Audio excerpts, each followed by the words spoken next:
नमस्कार। आज मैं पुनः ऑनलाइन क्लास में आपके समक्ष प्रस्तुत हुआ हूँ। आज एक नए टॉपिक के साथ। आज बीएड सेकेंड सेम की क्लास है। तो बीएड सेकेंड सेम में क्या है देख लीजिए। आज बीएड सेकेंड सेम में चलेगा आपका डायग्नोसिस और रेमेडियल टीचिंग।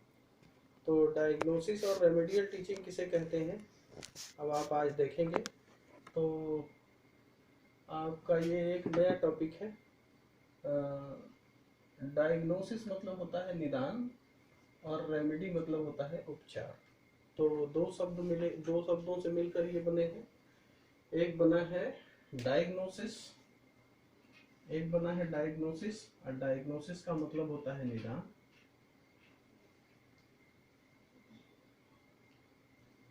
डायग्नोसिस का मतलब होता है निदान और एक होता है रेमेडी।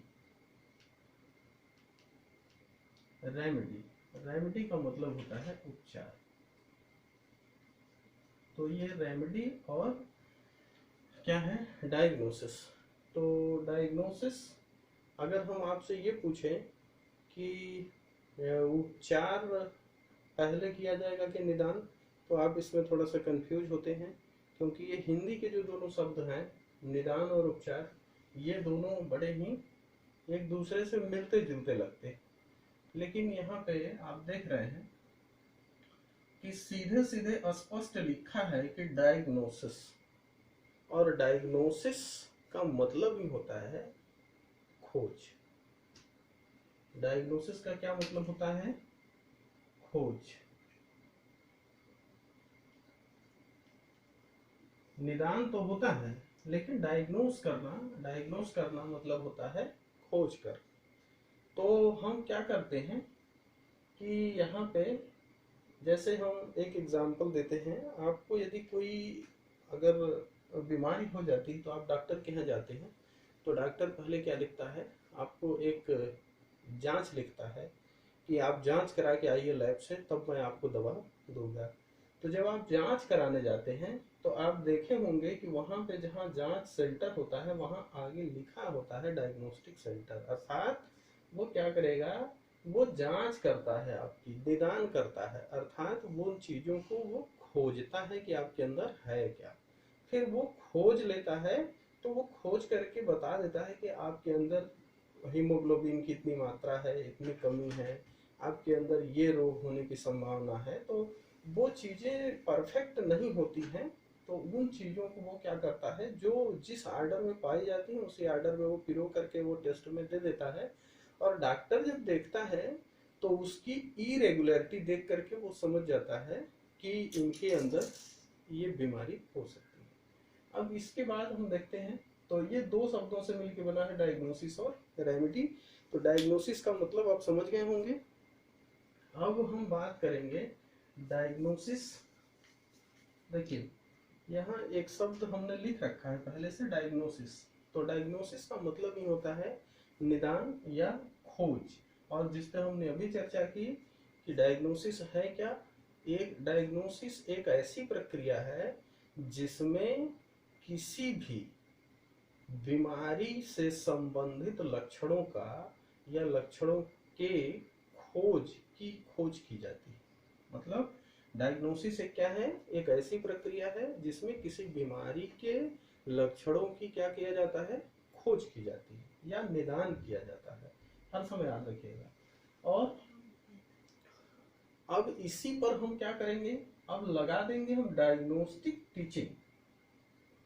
अब क्या है, अब हमें तो अभी डायग्नोसिस पता था, लेकिन अब हम क्या करेंगे, डायग्नोस्टिक टीचिंग पे हमें चर्चा करनी है कि डायग्नोस्टिक टीचिंग क्या है। हमने तो ये तो आपके पक्ष में ये बताया एक एग्जांपल कि ये क्या है, मतलब डायग्नोसिस का मतलब क्या होता है, यह एक बीमारी को खोजने की प्रक्रिया है। लेकिन हमें अभी क्या अपने टॉपिक पर नहीं आए हैं, हम लोगों का टॉपिक क्या है, टीचिंग। तो उसके बाद एक शब्द और लिखा है हमने, डायग्नोस्टिक टेस्ट। तो अब डायग्नोस्टिक टेस्ट क्या होता है, तो डायग्नोस्टिक टेस्ट भी हमने अभी चर्चा किया कि जब हम किसी डॉक्टर के पास जाते हैं, सॉरी किसी डायग्नोसिस सेंटर पे जाते हैं, तो क्या करता है वो हमारा ब्लड सैंपल लेके टेस्ट करता है। और जो इरेगुलरिटी रहती है वो क्या करता है, वो रिपोर्ट में सबमिट कर देता है।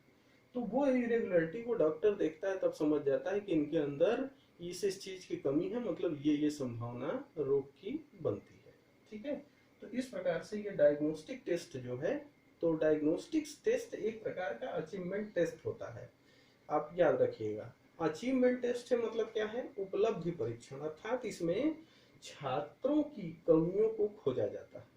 याद रखिएगा, अचीवमेंट टेस्ट क्या किया जाता है, बच्चों के अचीव किए गए, बच्चों के द्वारा जो उनकी जो उपलब्धियां हासिल की गई हैं उसके बारे में हम जानकारी लेते हैं। तो वो जानकारी हमें किस बिहाफ पे मिलेगी, अब वो हम देखेंगे अचीवमेंट टेस्ट करके। ठीक है, तो इस प्रकार से हमने देखा है कि डायग्नोसिस क्या है, डायग्नोस्टिक टेस्ट क्या है, और डायग्नोसिस। अब हम चलते हैं टीचिंग पे। तो अब डायग्नोसिस, टीचिंग क्या है, तो डायग्नोस्टिक टीचिंग क्या है, अब इस पे हम चर्चा करेंगे। तो डायग्नोस्टिक टीचिंग देखिए,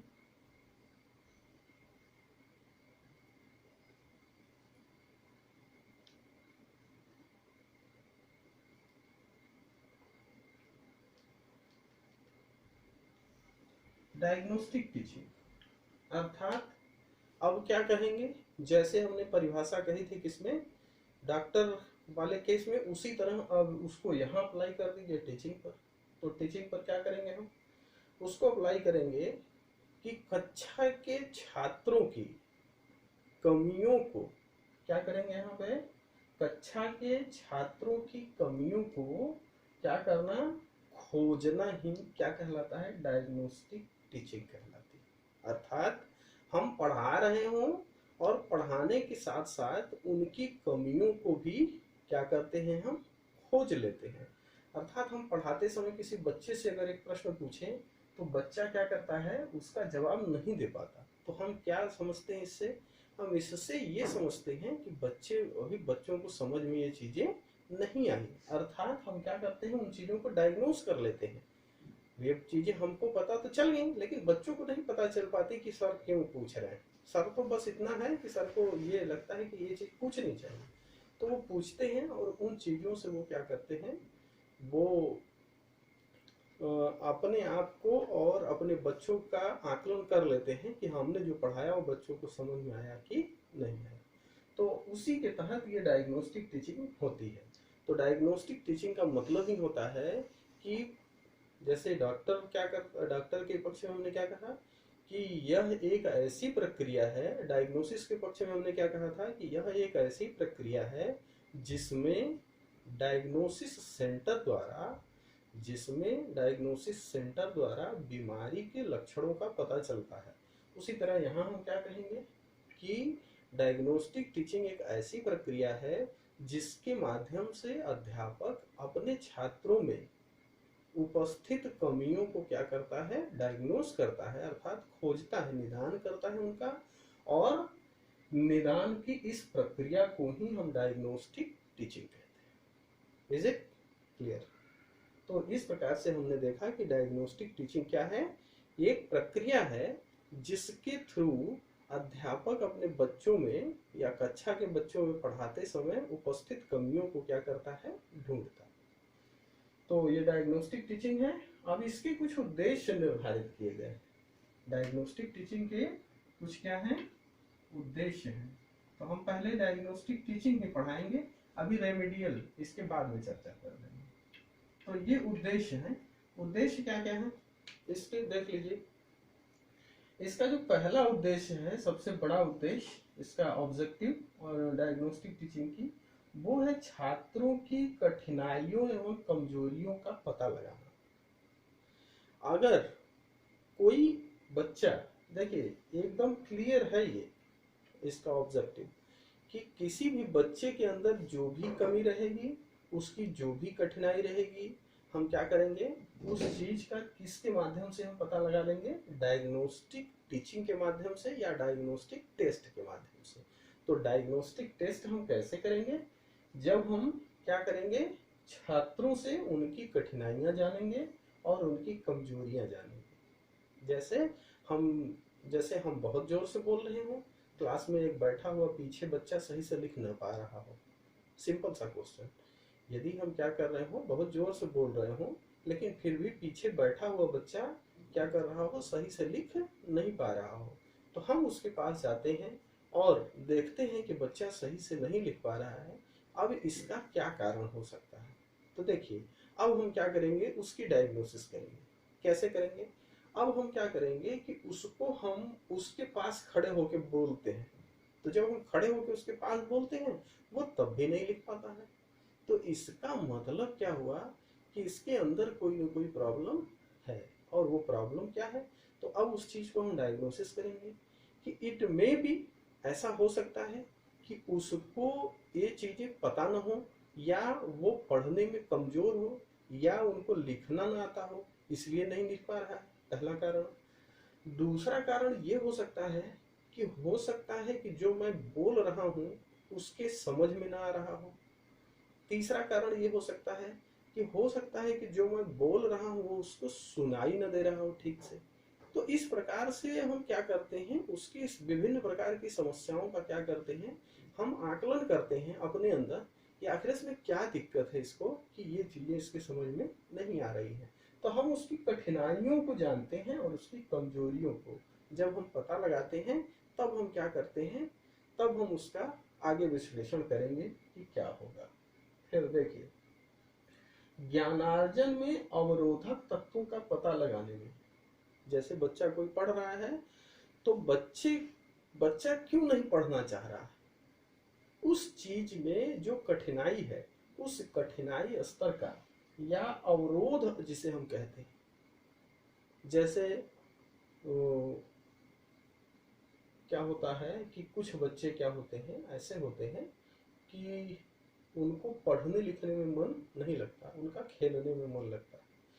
तो पढ़ाई के उनके लिए पढ़ाई में खेल क्या है, अवरोधक है। हालांकि खेल सही है उनके लिए, लेकिन जो अनावश्यक खेल है, वो अनावश्यक खेल उनके पढ़ाई में क्या होता है, अवरोध उत्पन्न करता है।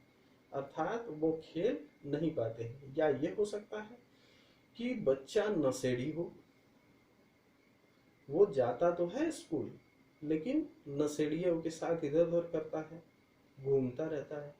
तो दूसरा अवरोध क्या हुआ, नशा हो गया। तो ये चीजें होती हैं ज्ञानार्जन में, जो क्या होता है, अवरोध होता है, उसका पता लगाता है डायग्नोसिस। फिर क्या है, शिक्षण प्रक्रिया में सुधार। और देखिए, इसमें सबसे जो खास बात है वो टीचरों के लिए कही गई है कि शिक्षण प्रक्रिया में ये क्या करता है, सुधार करता है। ये सुधार की आशा की जाती है, इससे ऑब्जेक्टिव उद्देश्य इसके सेट किए गए हैं। ऐसा माना जाता है कि इस प्रक्रिया द्वारा टीचिंग में सुधार किया जा सकता है। कैसे? क्योंकि हम इसके द्वारा क्या करते हैं, कमियां ढूंढते हैं।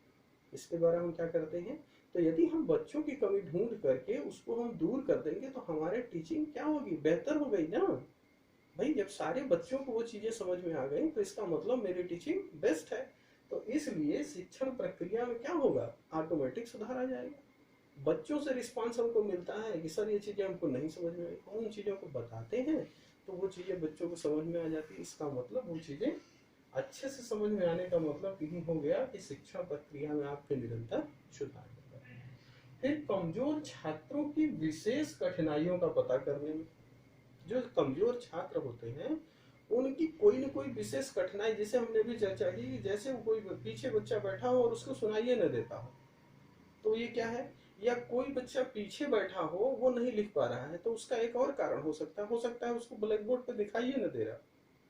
तो ऐसी कंडीशन में जो विशेष, मतलब हो सकता है कि उसको आंख में प्रॉब्लम हो या कि कान में प्रॉब्लम हो, तो ये समस्या अगर आती है तो ये विशेष है। ये कमजोरी जो है, कमजोर छात्रों में विशेष कठिनाई को, अर्थात जो छात्र हैं उनके अंदर जो कमजोरी है, उस विशेष कठिनाई या विशेष कमजोरी को क्या करता है, ये डायग्नोस्टिक डायग्नोस्टिक जो है टीचिंग या डायग्नोस्टिक टेस्ट क्या करता है, उसको निकालता है बाहर और उसको उपचार के रास्ते पर भेजता है। देखिए, और यहाँ पे क्या होता है, पाठ्य सामग्री को अधिक व्यवहारिक एवं उपयोगी बनाने हेतु इसका उपयोग किया जाता है।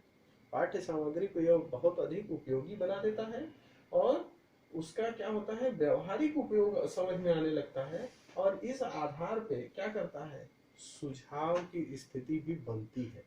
इसके आधार पर किसकी स्थिति बनती है, सुझाव की। तो इस प्रकार से आपने देखा कि निदानात्मक और किसकी, निदानात्मक और रेमेडियल टीचिंग के उद्देश्य जो थे वो आपने देख लिए। अब इससे एडवांटेज कुछ बताए गए। एडवांटेज डायग्नोस्टिक टीचिंग की क्या एडवांटेज मतलब लाभ से है। तो लाभ क्या है, पहला यहीं से उद्देश्य से ही निकाल लीजिए कि जो छात्र कठिनाई और कमजोर जो थे उनका हमने पता लगाया, तो अब हम पता लगा करके क्या करेंगे, उनको दूर कर देंगे। ये डायग्नोस्टिक टेस्ट का क्या हुआ, एडवांटेज हो गया। अर्थात पता तो लगाते हैं, लेकिन पता लगा के हम क्या कर देते हैं, उसको दूर कर देते हैं। और हम जब उसको दूर कर देते हैं तो वो उसका क्या हो गया, लाभ हो गया। अब हम क्या करते हैं, छात्रों के बहुमूल्य समय और श्रम, जैसे हमें पता चल गया कि ये छात्र पढ़ने में अक्षम है, पढ़ नहीं सकता, तो हम क्या कर सकते हैं, उसका समय और श्रम बचा सकते हैं, अर्थात उसके दूसरे कामों में हम लगा सकते हैं। तो उसका क्या बचेगा, समय भी बचेगा, श्रम भी बचेगा। अध्ययन एवं अध्यापन का सही शिक्षा मार्ग, सही दिशा निर्धारण करता है। ये क्या करता है, अध्ययन और अध्यापन को सही दिशा देता है। डायग्नोस्टिक जो टेस्ट होता है वो अध्ययन अध्यापन दोनों को सही दिशा देता है, अर्थात दोनों, इसमें बच्चों का भी सुधार, विद्यार्थियों का भी सुधार होता है, और टीचर में भी सुधार आता है। ये है किसी समस्या विशेष के विश्लेषण। और ये क्या करता है, मैंने बताया कि अभी जैसे वो बच्चा पीछे बैठा हुआ सुन नहीं पा रहा है या देख नहीं पा रहा है, तो ये समस्या विशेष का क्या करता है, विश्लेषण करता है। और विश्लेषण कर जब हो जाता है उस समस्या का, तो हम उस विश्लेषण के आधार पर हम उस समस्या का निदान कर सकते हैं। आगे है व्यक्तिगत विकास के लिए आवश्यक है, और यह सबसे खास बात कि डायग्नोस्टिक टेस्ट व्यक्तिगत विकास अर्थात वैयक्तिक विकास के लिए बहुत ही आवश्यक है। क्यों, क्योंकि जब क्या होता है हमारे साथ निदान, या हमारे साथ जब डायग्नोसिस होता है, तो पर्सनल उसमें हमारा लाभ होता है, पर्सनल हमारी कमियां पता चलती है, पर्सनल हमारे में सुधार होता है। इसलिए एक व्यक्ति का पर्सनल व्यक्तिगत विकास क्या होता है, इसके माध्यम से होता है।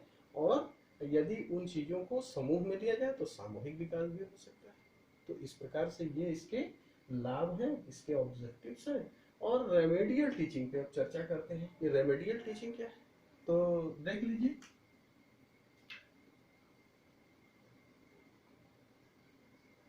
रेमेडियल टीचिंग क्या है, रेमेडी मतलब हमने बताया था उपचार।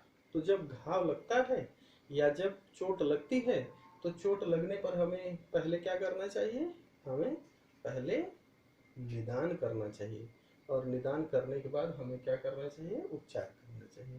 तो ये उपचार अब क्या है, जैसे हमने छात्रों की कठिनाइयों और कमजोरियों को पता तो लगा लिया डायग्नोसिस से, लेकिन हम दूर कैसे करेंगे, उसको हम दूर करेंगे रेमेडी देकर, उपचार देकर।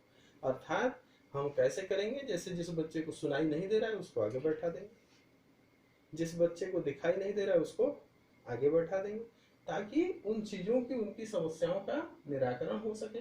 तो ये क्या हो गई, रेमेडी हो गई। तो इसे हम कहते हैं रेमेडियल। तो रेमेडियल टीचिंग की परिभाषा कैसे करेंगे, अर्थात ये रेमेडियल टीचिंग या उपचारात्मक शिक्षण या उपचार वह प्रक्रिया है जिसमें डायग्नोसिस द्वारा खोजे गए लक्षणों के आधार पर क्या किया जाता है, उपचार दिया जाता है। क्या कह सकते हैं हम, रेमेडियल टीचिंग क्या है या रेमेडी क्या है, कि डायग्नोसिस के आधार पर खोजे गए, डायग्नोसिस के आधार पर खोजे गए लक्षणों के आधार पर हम क्या करते हैं, जो उपचार देते हैं, उसी उपचार को हम क्या कहते हैं, उपचारात्मक शिक्षण कहते हैं। अब देखिए, तो ये उपचारात्मक शिक्षण में हमने अभी बताया कि जो छात्रों की कठिनाइयां हैं, उनकी कमजोरियां हैं, उनका क्या करता है, ये पता लगाता है। ज्ञानार्जन में अवरोध और तत्वों का, तो देखिए जो अवरोध होता है उस अवरोध को दूर करने का काम कौन करता है, रेमेडी करती है। और शिक्षण प्रक्रिया में सुधार, तो सुधार की जो प्रक्रिया है वो क्या है, रेमेडी है। हमें खोजना तो है, वो शिक्षण प्रक्रिया क्या है, जो उसमें कठिनाइयां हैं, जो और दिक्कतें हैं, अवरोध हैं, उनको खोजने का काम डायग्नोसिस करता है। लेकिन जो उसमें शिक्षण सुधार लिखा है वो सुधार की प्रक्रिया किसके द्वारा होगी? रेमेडी के द्वारा। अर्थात हम रेमेडी देते हैं। और कमजोर छात्रों के विशेष हमने अभी चर्चा की कि कमजोर छात्र है तो हम उस पर क्या करेंगे? कमजोर छात्र पर हम विशेष रेमेडी देंगे। विशेष रेमेडी का मतलब हम उसको अलग से पढ़ा सकते हैं, हम उसको एक्स्ट्रा क्लास में पढ़ा सकते हैं, हम उसको आगे बैठा के पढ़ा सकते हैं, हम उस पर बार बार ध्यान दे के पढ़ा सकते हैं। तो हम उसको क्या करते हैं? रेमेडी देते हैं, जिससे क्या होता है उसमें और उत्तर उत्तर सुधार होता है। और क्या है? व्यक्तिगत विकास के लिए आवश्यक। अर्थात ये हम अगर रेमेडी देते रहें बार बार, बच्चों को अगर हम उपचार देते रहेंगे तो क्या करेगा? बच्चे का व्यक्तिगत विकास होगा। तो इस प्रकार से क्या हुआ? रेमेडी और डायग्नोसिस। अर्थात हम डायग्नोसिस से किसी भी बीमारी को खोजते हैं या बच्चों की कमजोरी को खोजते हैं, और रेमेडी के द्वारा हम उसका क्या करते हैं? उपचार कर देते हैं। तो ये प्रक्रियाएं दोनों एक दूसरे की पूरक हैं। कभी कभी आपसे रेमेडियल टीचिंग और डायग्नोसिस टीचिंग में अंतर भी पूछता है, तो जैसा कि हमने डिस्कस किया उसमें दोनों चीज़ें आ गई। इसी के साथ आज का नया टॉपिक ये आपका डायग्नोसिस और रेमेडियल टीचिंग खत्म हुआ। इसके बाद अब आप लोगों के साइंस के कुछ टॉपिक दिए गए हैं जिस पे अब मैं आपसे चर्चा करूंगा, जिसमें जो नेक्स्ट टॉपिक होगा वो आपका होगा मैटर। तो आप मैटर के बारे में तो जानते ही हैं, मैटर मतलब पदार्थ से है। तो अगला टॉपिक हम लोग आपके साथ डिस्कस करेंगे पदार्थ। इसी के साथ धन्यवाद।